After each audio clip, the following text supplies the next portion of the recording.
Okay, so chemists. Now we're going to get to the next step, which is molecular shapes. So if you remember from last lesson, we talked about this idea of electron pair geometry, or electron domain geometry, which is all of those domains pushing each other to be as far away from one another as possible. Now we're going to look at that idea with double and triple bonding. And this changes the number of domains around an atom, affecting the overall shape. So we get this idea of a trigonal planar shape. And this is a flat triangular shape found in molecules with 3 domains around the central atom. So an example of this would be formaldehyde, CH2O. And if you look, the carbon has 3 domains, 1, 2, 3 sides covered, 3 domains, 1, 2, 3. And those 3 domains push and push, and they push each other as far apart as they possibly can. So they get this 120 degree angle between domains, and it pushes it flat. So that's why it's called trigonal planar. Planar meaning flat. So basically, it looks like this. I can actually draw it on the board because it's only really 2 dimensions, with each of these angles being 120 degrees.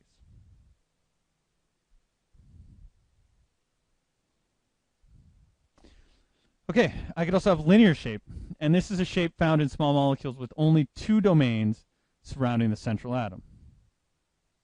So a perfect example of this is something that you're all very familiar with because your bodies produce it. If your bodies did not produce it, you would be in big, big trouble because then you wouldn't be able to undergo cellular respiration and use energy. So carbon dioxide. Well, now if we look at the carbon, only 2 sides of the carbon is covered. So that means there are only 2 domains. That means each of those domains want to push each other as far away from each other as possible. So that means you get something that looks like this with a 180 degree angle between the 2. There's no way you can push further than 180 degrees. So the idea is that the number of domains is more important in determining the structure than just the number of atoms, right? Because carbon has 2 oxygens coming off of it, but I have CO2 here, which is linear. But then I have H2O, which also has 2 atoms coming off of it. But because it's 2 single bonds and they're the 2 lone pairs, CO2 is linear and H2O is bent. I'm going to put this in like enormous stars and what other shapes? I don't know. Squares and I don't know, Superman symbols. Like, you want to remember this. If you can understand why H2O is bent and why CO2 is linear, then you have a really good grasp on this unit.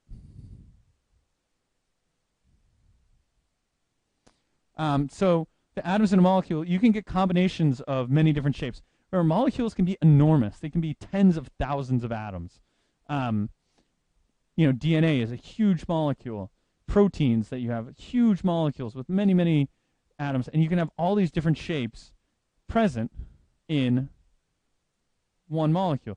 Like, for example, here, we can see, how about this?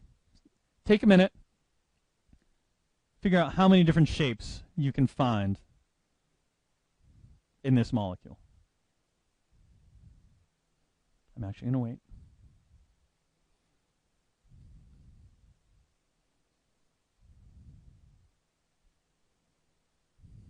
Okay. Well, I found 3. Right here, we have a bent portion of the molecule, where we just have the 2 domains. Most of them are tetrahedral, like this one. But anytime you see a double bond, that's going to flip it away from the tetrahedral. And here, we have trigonal planar. You can also call it flat triangle.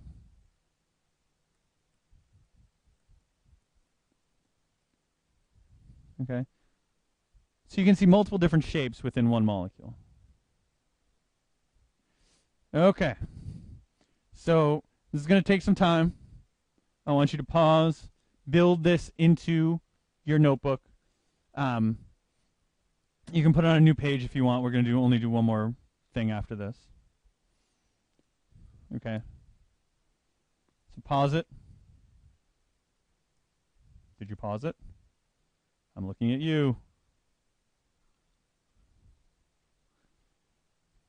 Okay, I'm assuming now that you have it all filled, all done, all drawn into your notebook with the 43232012001, or sorry, 021200. And I'll give you multiple examples for each of these. So CH4, CH3Cl. I have 4 atoms bonded to the central atom, no lone pairs. I have 4 domains, so that means my electron domains are tetrahedral. And no lone pairs means my shape is also tetrahedral. All right, classic example of NH3 for the next one can be PF3 too. So I have 3 atoms bonded to the central atom with 1 lone pair. Well, I still have 4 domains. So that means my electron pair geometry is still tetrahedral. But my shape now, that lone pair is invisible, but it's still pushing. So I get the pyramidal, or if you want to call it, the tripod. All right, H2O. We're going to delve more into the importance of H2O and its shape in the next couple of units. But 2 atoms bonded to the central atom, 2 lone pairs. So I still have 4 domains. That means my electron pair geometry is still tetrahedral, but my shape is now bent. So now when I start adding in double bonds, so I get something like CH2O, get C2H4. Well, I still can have 3 atoms bonded to the central atom, but now I don't have any lone pairs because I have double bonds. So this shape, the electron pair geometry, is trigonal planar or flat triangle, and that's also the shape.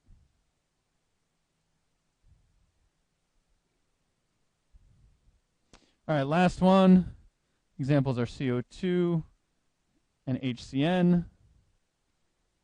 So I have 2 atoms bonded to the central atom, no lone pairs. My electron pair geometry is linear, and my shape is also linear.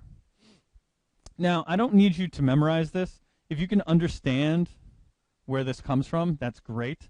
If you're someone who does like to memorize, then I'm not going to keep you from memorizing this. But I just want you to really understand the difference between electron domains and shape, where it exists, and how that comes about. Okay, so now I want to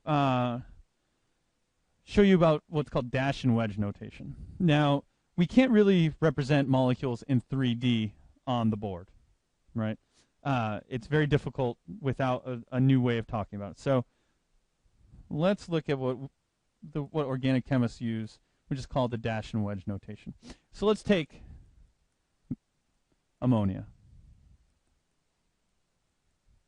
All right. So we can have, here's our typical 2-dimensional way of describing NH3. Now, if you show that to an organic chemist, they're totally going to understand what you're talking about. Now, with the ball and stick models that you did in class, you saw that you got something like this, which was a tripod. Generally, you know, if you show that to someone who didn't understand any chemistry, that might be something that they can understand. But there's a better way. We've come a long way, and now here's how we do it. We take the nitrogen, and we use dashes and wedges. So I will describe what this means. So here we have a bonded pair on the plane of the board.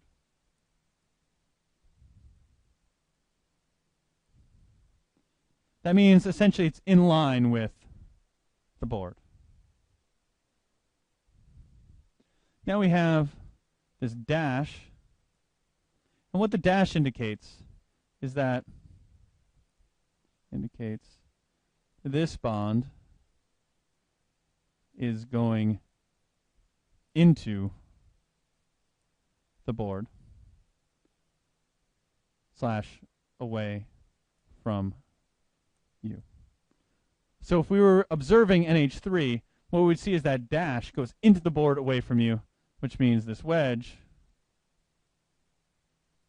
goes out of the board towards you.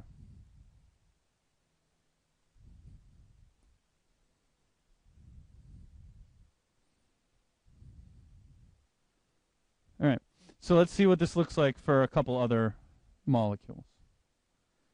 Like our favorite methane. So our ball in our, let's do our Lewis dot, which in this case is the same as the structural for methane. So 4 domains, 4 sides of carbon, it's covered. That means I have my tetrahedral shape. My ball and stick model looked like this.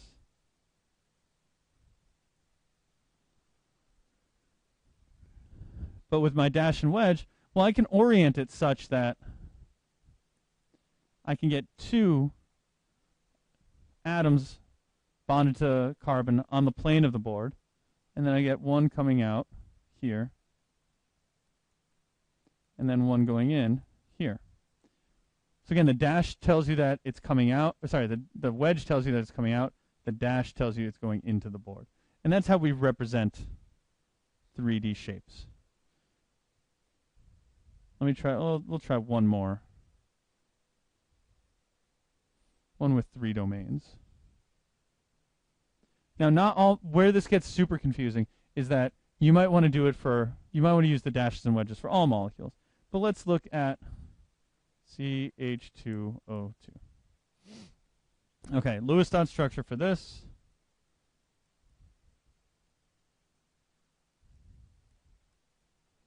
Oops, I don't know what I was doing there. That was very bad, Mr. Bennett.